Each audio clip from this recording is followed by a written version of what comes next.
Would the defendant like to address the court or present any witnesses? Yes, Your Honor. Can I remain sitting? Go ahead.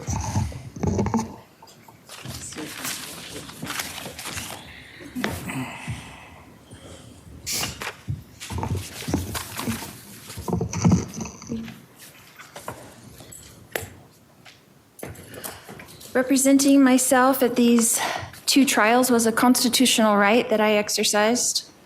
I could not have done so without my team. Annalena Ramirez, my paralegal, Jeff White, my investigator, and Pamela Hicks and Robert Abernathy, my advisory counsel. I acknowledge their diligence and hard work in helping me exercise that right. They worked tirelessly, and I appreciate them. Representing myself, I have learned much about the law through this process, and I'm grateful for the knowledge that I have gained. Knowledge is eternal, and it is only love and the knowledge that we acquire in this life that we take with us into the next. I have studied the rules of law, case law, and the like. I was amazed and enlightened as my understandings were completely changed from before I started this process.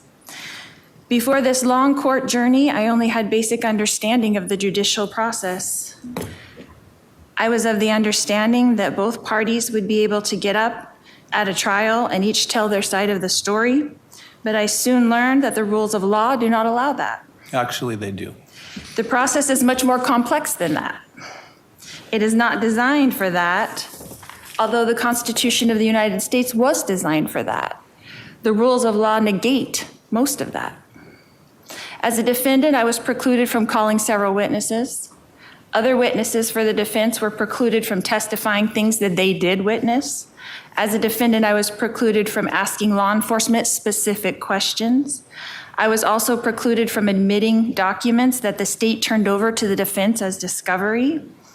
The founding fathers of this country did not intend for the rules and laws of trial that have been implemented into this justice system to make it impossible for the accused to defend themselves. Their objective was quite the opposite. They advocated for a fair and impartial and speedy trial. It was never their intention for people to be sitting in jail for years and years waiting to be tried while the state continues to try to gather new evidence against them. This is what our unjustice system has become. Men and women sitting in jail for years and waiting to be heard. The constitutional right of life, liberty, and the pursuit of happiness thwarted. My case is not unique.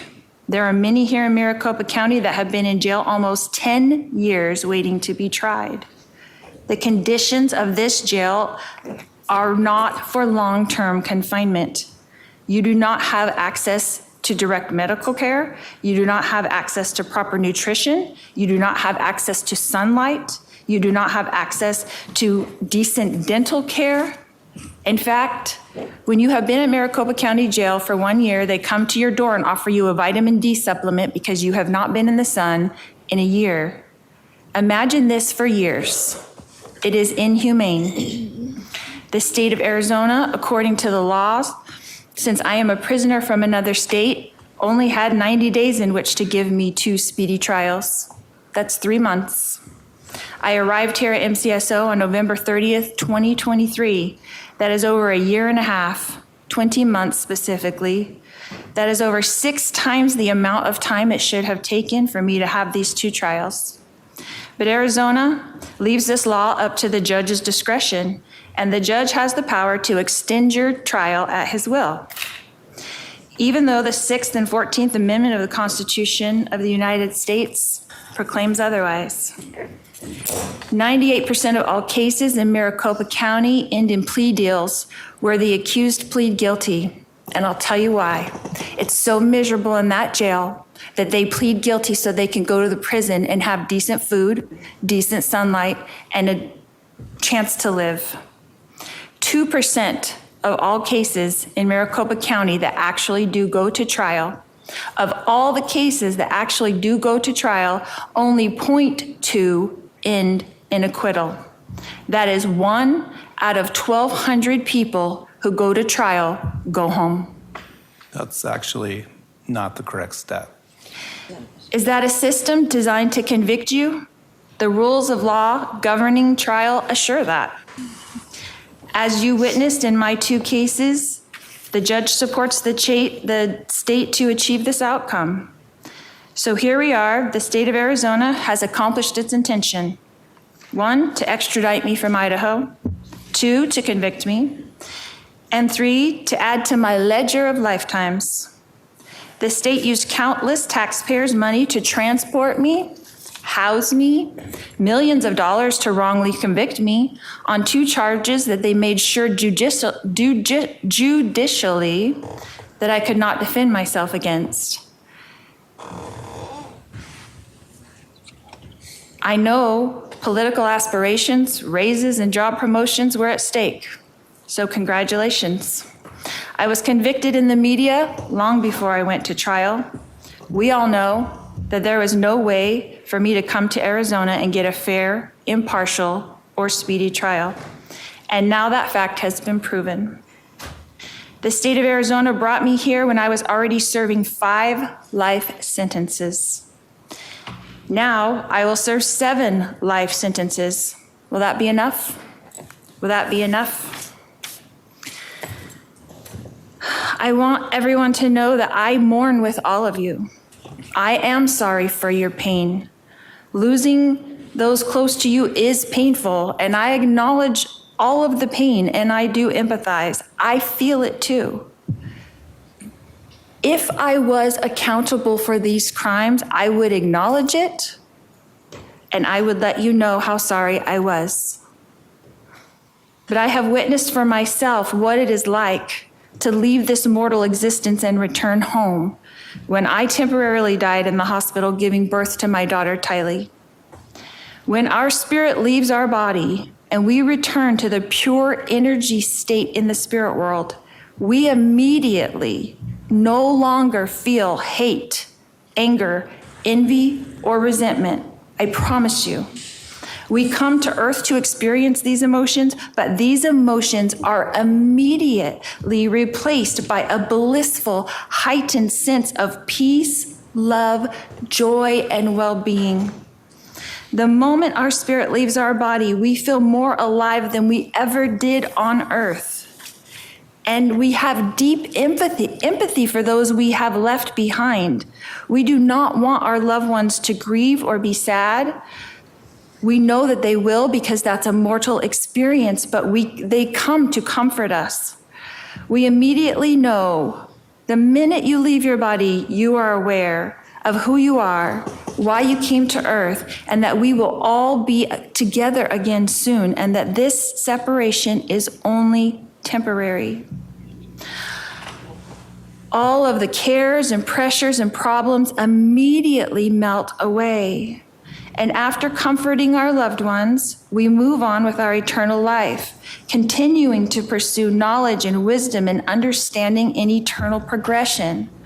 Heaven is a very busy and happy place where everyone is engaged in projects that they love to do. That includes Joshua, that includes Tylee, that includes Tammy, that includes Charles.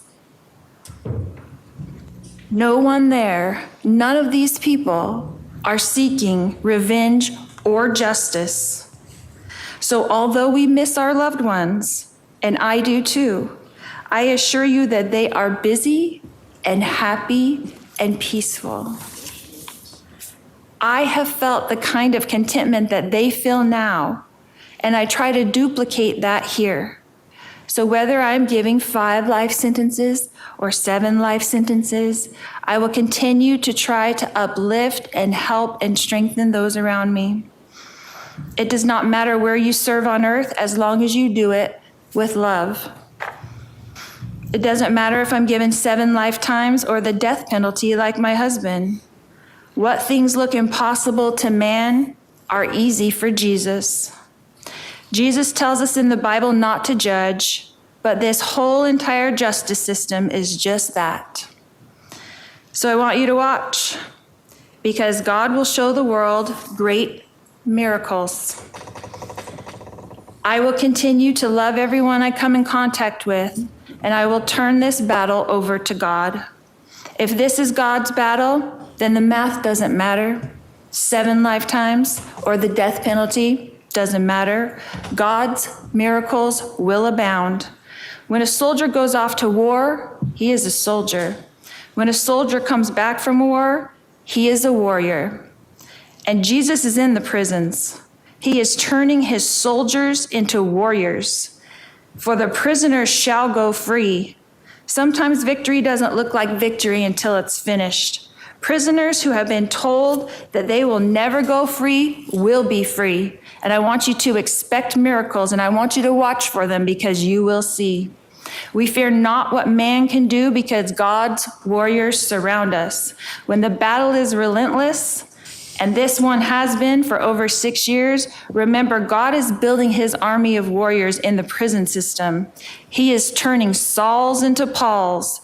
When Jesus is sending his servants into the prisons to prepare his warrior team, we will be there only until this purpose is complete, and then the warriors will walk free. We are redeemed by Jesus Christ, so we are free right now. But his chains will break, prison walls will fall, the power and majesty of God will be revealed. When Jesus is ready, he will call his warriors from the prisons, and we will walk free, and we will serve him. I will quote Moroni, the great prophet, from Moroni 8:16, and he says, "Behold, I speak with boldness, having authority from God. I fear not what man can do, for perfect love casteth out all fear." And in Ether, Moroni says, "And now, if I have no authority for these things, judge ye. For ye shall know that I have authority when ye shall see me, and we shall stand before God at the last day."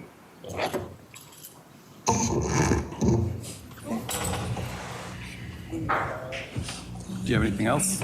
No.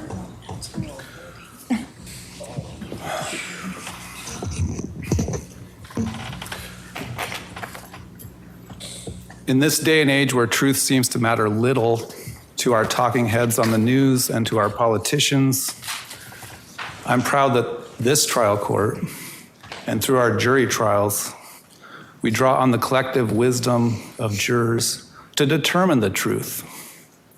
As I said in my jury instructions to the jury, it is their job to determine the truth.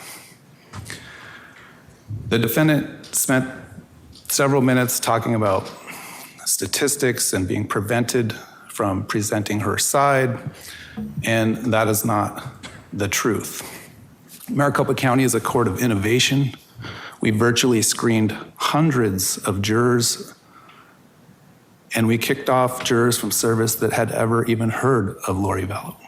So when she says that she couldn't get a fair trial in Maricopa County, that is not the truth. Your cases involved 24 separate jurors who deliberated and reached verdicts on these 2 cases. They represent a broad cross-section of society, which means these 2 verdicts represent the decisions of our community, not the view of a single person, not the view of a single prosecutor, and not the view of a judge. The collective decision-making of juries helps to reduce individual biases and errors in judgment. 12 jurors in the first case unanimously agreed that proof beyond a reasonable doubt established you conspired to kill Charles Vallow. And 12 separate jurors in the second case, again with no prior knowledge of you whatsoever, no knowledge of your notoriety, unanimously agreed you conspired to have Brandon Boudreau killed. Many people have asked why the state bothered to extradite you and bring you to Arizona, given the sentences that you received in Idaho. Trials are not just about seeking accountability or punishment from those who have committed crimes, but to give the victims of crimes justice and acknowledgement of the impact of being a victim. Justice demands not only recognition of the pain inflicted, but a firm response that upholds the dignity of every victim harmed by the actions of someone who has shown blatant disregard for humanity. You've left a wake of destruction stretching from Louisiana, across Texas, Arizona, up to Idaho and back again. Anytime a person victimizes a single individual, the ripple effects of their actions extend far beyond the immediate harm. And you have not victimized just a single victim, but many. You've shattered lives, you've undermined trust, you've sowed fear in the hearts of many. I can't imagine what Brandon and his family went through for those months, hiding, Charles's family wondering who's next. Is someone coming for them? Jenny said a lot of the things I was already going to say to you, Brandon. I'll just touch on a couple of them. I had wondered during the trial whether you suffer from survivor's guilt, and she confirmed that for me today. I also remember looking at you in the back of the courtroom trial, and just, you have this look about you of a wounded individual. I hope you can heal someday. To Charles's family, I just wanted to share with you that I'm sorry for your loss. Charles seemed like a great all-around guy. One of the exhibits that was put up during the first trial, I noticed something. He and I share the same birthday. So I'll remember him on my birthday.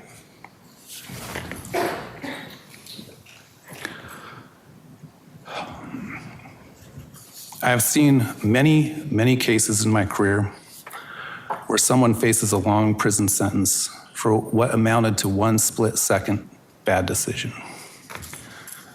You are not that person. The amount of contemplation, calculation, planning, manipulation that went into these crimes is unparalleled in my career. Your powers of manipulation are profoundly destructive, one that undermines trust, distorts truth, and can erode the very foundations of healthy relationships and society. The impact of your manipulation has been devastating, insidious, and far-reaching, and perhaps still unknown. One can't help but wonder if Alex died as a result of the extraordinary burdens that you placed upon him. No one will ever know. You preyed on the vulnerability of those around you, JJ, Tylee, Alex, Melanie, others. And today I heard about Colby. You specialized in exploiting the empathy and goodwill of others, turning those virtues into tools of control and harm. I think that over time, as a result of being subjected to your manipulation, those people lost their sense of self and their ability to distinguish truth from falsehood. In the face of such profound damage, a long prison sentence is not merely a punishment.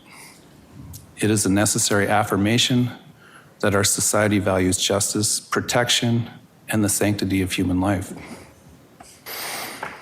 You just referenced a Bible verse or a verse recently about the prisoners shall go free.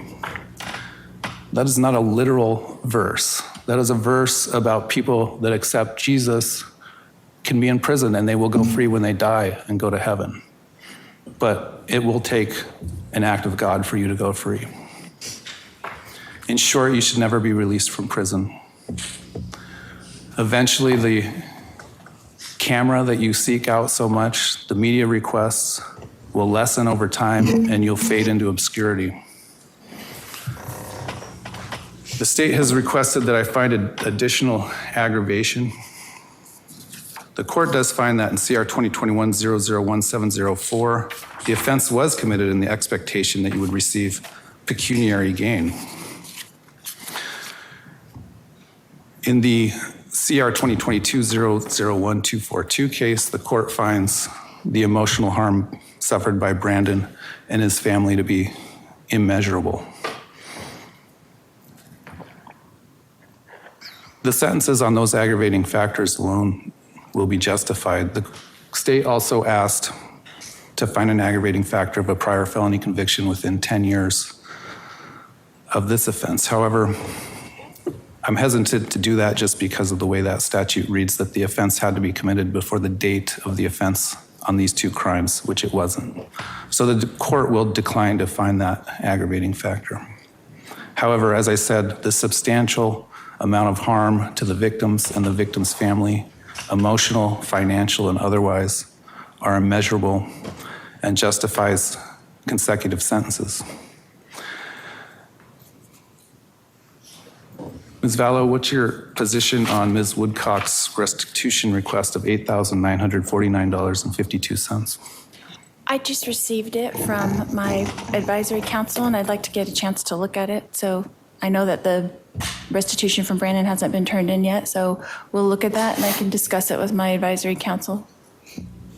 Would you want to waive your appearance for a restitution hearing in the future and have your counsel handle that? I don't see why I couldn't appear by Zoom. I think my request would be just to leave, not waive her appearance at this time, but if there ends up being some restitution hearing, I can reach out to her and decide if she wants to be here for that. I'm not going to have her extradited from Idaho for a restitution hearing if she wants to appear, so that's my issue here. She may be able to appear virtually, I don't know. Because at this time, we don't have the restitution from Mr. Boudreaux, so. All right. I'm going to set a status conference regarding restitution as to Kay Woodcock. We'll set that in a few moments. If you agree to it prior to that date, we'll vacate it. If not, we'll have to talk about setting a restitution hearing. The court will also, at the request of Brandon Boudreaux, issue a lifetime injunction that prevents you from having any form of contact whatsoever with him for the rest of your life. The court will also issue an injunction on behalf of Susan Vallow, Kay Woodcock, and Jerry Vallow that likewise prohibits you from having any form of contact with them for the rest of your life. You'll be served with those injunctions later today. In each case, it's ordered that you pay a $9 victim compensation fund assessment, a $20 probation assessment, a $2 victims' rights enforcement assessment, and a $13 criminal penalty assessment. Although it's largely symbolic, the court's going to impose the maximum fine allowable for each case.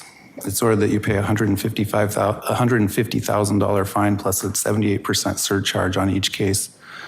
Those total fines on each case is $267,000. I know the law says that you can't financially benefit off your crimes, but in the event that somehow you did, those restitution amounts or those fine amounts are out there that can be paid. As to count 1 in CR 2021-001704, the court orders you to be sentenced to life in prison with the possibility of parole after serving 25 calendar years. This sentence would run consecutively to the District Court of the 7th Judicial District of the State of Idaho in Fremont County, case number CR 22-21-1624. As to count 1 in CR 001-242-001, it's ordered that you be sentenced to life in prison with the possibility of parole after serving 25 calendar years. That sentence also, due to the number of victims you've created in the two cases, the immeasurable harm you've inflicted on many, it's ordered that that run consecutive to CR 2021-001-704. Because these sentences are consecutive to one another and consecutive to the Idaho case in which you are currently serving a sentence, you're giving 0 days credit for time served. You have the right to appeal from the orders of the court and to have a lawyer represent you. If you cannot afford a lawyer, one will be appointed for you. If instead you want to represent yourself in your appeal, you must file a written waiver no later than 30 days after the filing of your notice of appeal. If you cannot afford copies of the necessary records and transcripts, they would be provided for you at no cost. If you want to appeal, you must file a notice of appeal within 20 days of today, or you lose that right. If you want to petition for post-conviction of relief, you must file a notice within 90 days from today, or within 30 days after the appellate court issues a mandate affirming the judgment and sentence in your direct appeal, whichever is later, or you would lose that right as well.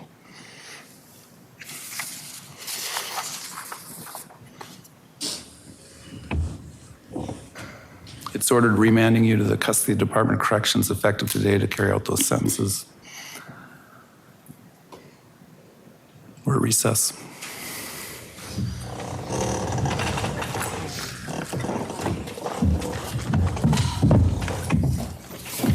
All right. They don't take minutes.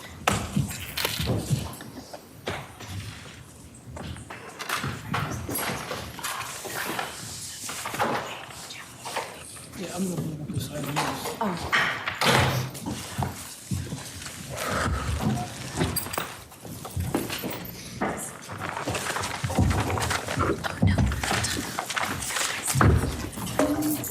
Lori, right in prison.